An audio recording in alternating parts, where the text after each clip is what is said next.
Magandang hapon po. Happy Sunday po sa ating lahat. Dito naman po ako sa mga pag naming walay. Ito po ay ng 1 week. Pero laki na sila. Mga 10 to 12 kilos po. Okay po.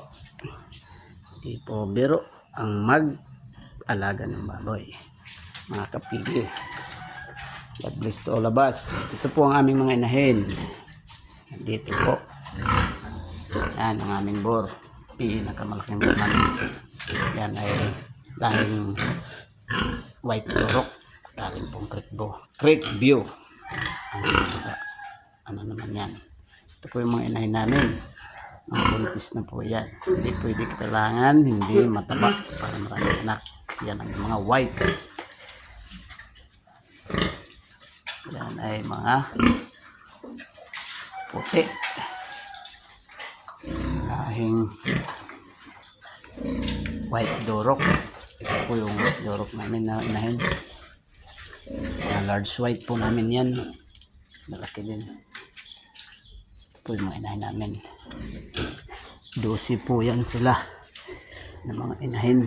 Nag-umpisa po kami sa isa.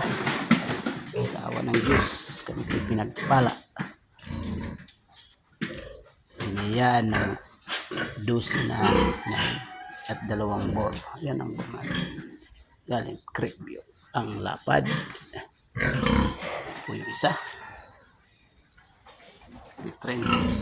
Malalaba at malapad din. Ito yung mga inahin namin. May dorok. Dorok. White dorok. Large white. Haba.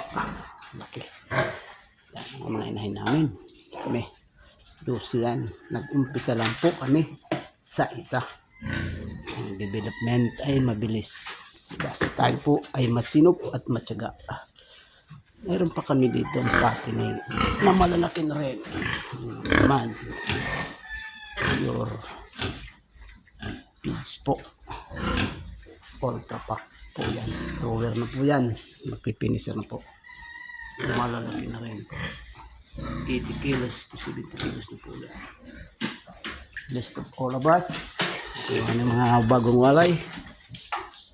Transfer na rin po namin yan dito sa aming mga patinay.